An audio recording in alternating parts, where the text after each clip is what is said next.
farther than mine. You know it. Your hand is reaching out for my hand. Yeah, you're good. Oh, my Savior, you're good. You're too good. Yeah. So I trust, even when I don't understand. Oh, every step I take, every move I make, I will follow, follow, follow. Follow you, follow every day. Yeah, yeah. So every single moment, every single day, I will follow, follow, follow. Follow every day. Whoa.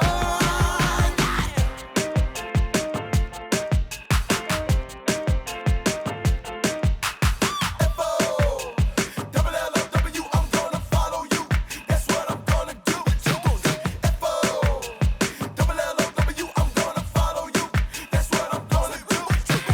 F-O, double L-O-W, I'm gonna follow you. That's what I'm gonna do. Every step I take, every move I make, I will follow, follow, follow. Follow you, follow every day. Yeah, yeah. Every single moment, every single day, I will follow, follow, follow. Follow every day. Whoa. F-O, double L-O-W, I'm gonna follow you. That's what I'm gonna do. Norway! Welcome to Story Lab. This week, we're talking about faith, while we take a global look at what it means to encourage each other. Skylar! Skylar, have you seen my map?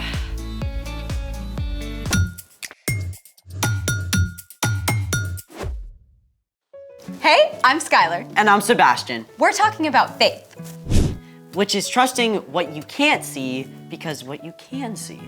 I know something awesome that you can see. What's that? Your family and friends around you on Sunday morning or wherever and whenever you do church. What am I supposed to trust because of that? That church is way bigger than where you happen to meet. In fact, church shows up in all kinds of ways across the entire globe. Have you ever visited a different church in another country? Actually, I have. I visited the Notre Dame in Paris, but I also know someone who grew up in a different place. Venezuela. Hold on. You... Venezuela, top of South America. So, who's your Venezuelan friend? His name is Italo, and we get to talk to him. Right now. Way cool. Hi, Italo. Thanks so much for talking with us. Hey guys, thank you for having me. So, you've been part of or visited churches in a lot of different places, right? Yeah, that's right. Well, first I grew up in Venezuela, where I served on the kids and student side. That church grew for nearly 5,000 people while I was there. Then I moved to Costa Rica to work there with a smaller church. And then I have been thankful to be on training with other different churches in Mexico, Puerto Rico, Panama too. Hold it, let's see all of those on a map. Wow. What were some of these different churches like? Well, in Costa Rica, I did a missionary training and I visited churches in the jungle to help with the construction there. Some of them, they were really remote, like they didn't have running water, electricity at all time. It was different. Wow, that's really hard. Yeah, it's a little bit hard for them, but even the people in the villages, they don't have anything. They're really joyful. They see them to worship God is like nothing I have seen in other place.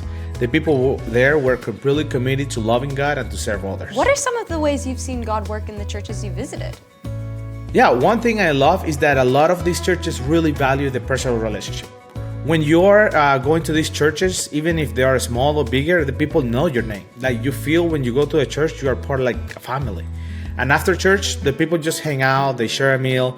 It's not just come here, sit down, and that's it. So it's just great. So great.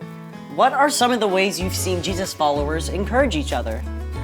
Well, one church I worked with in Puerto Rico was growing super fast, but they didn't have a building. So another church said to them, hey, we're not using our building in the afternoon, so come and just use it for free. Like just have your church in our church. That's awesome. Yeah, and in Costa Rica, the church I was working with, they had a partnership with this place called the Hope Center. And they were really, or they are, because they still are there, in a really bad area of the city. And some people of the church were challenging each other to help there. And now they give meals every day for more than 300 kids. And that's a lot. That's for some of those kids, that's the only meal they even have in that entire day. Is there a way you personally experienced encouragement from the church? Yeah, for sure. Like, for example, this one family opened up their home for me to stay with them for almost 5 months. They even gave me a chance, to just come to the United States, stay with them, like no charge. They fed me, they gave me a room for myself. They didn't ask for anything. They just want to make me be part of their family. That's so cool. Italo, it has been great talking with you. Thank you so much for your time. No, thank you guys for having me. It was a pleasure. See ya. Bye. I love hearing these stories. It makes me want to travel and see what God's doing all over the world. Speaking of which, it's time for... The story before the story.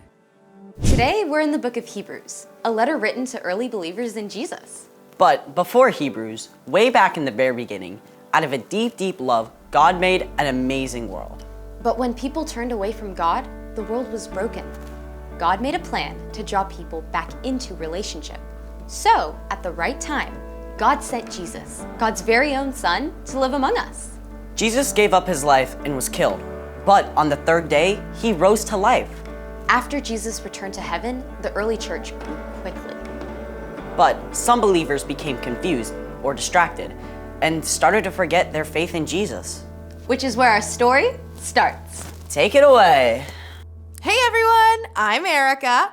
Hey, Erica. The book of Hebrews is a letter written to Jewish believers in Jesus, likely by a friend or follower of the Apostle Paul. The writer wants to remind these believers that Jesus is more important than anyone or anything else, ever.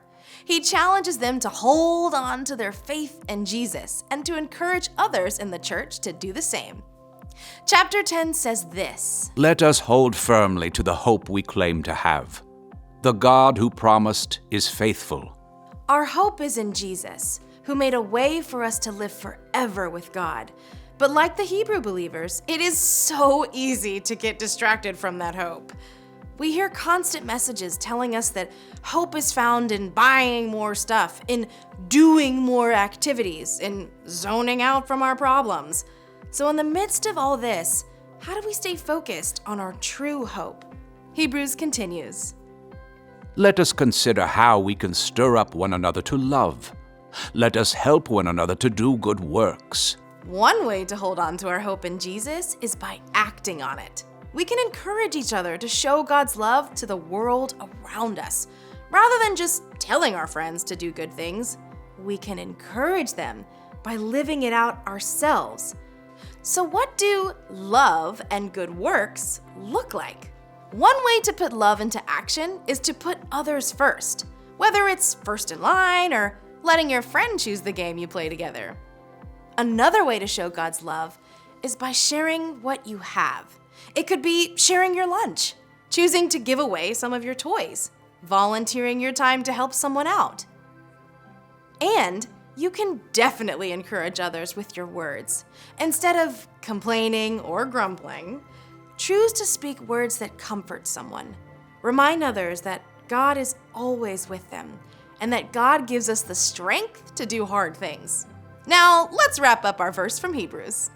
And let us not give up meeting together. Some are in the habit of doing this. Instead, let us encourage one another with words of hope. Let us do this even more as you see Christ's return approaching. Let's be real. Even though texting someone is great, it's just not the same as spending time with them in person. We need each other. One way to meet together is at church. It doesn't matter whether your church meets in a building or a storefront or even outside. It's the people who matter. Maybe it's been a long week and it would be easier to skip church altogether. You can tell your grown-ups you'd really like a chance to hang out with your friends at church. Another way to meet up together is to spend time with your small group or class, even outside of church. If you've got a game or a performance, you can invite your small group leader and friends from church, or go to their events to cheer them on. And you can meet together just by hanging out with friends who love Jesus. Let's see those verses again. Let us hold firmly to the hope we claim to have. The God who promised is faithful. Let us consider how we can stir up one another to love. Let us help one another to do good works. And let us not give up meeting together. Some are in the habit of doing this. Instead, let us encourage one another with words of hope. Let us do this even more as you see Christ's return approaching. At the end of time, Jesus will return, and God will make right everything that's wrong. Only God knows when that will be.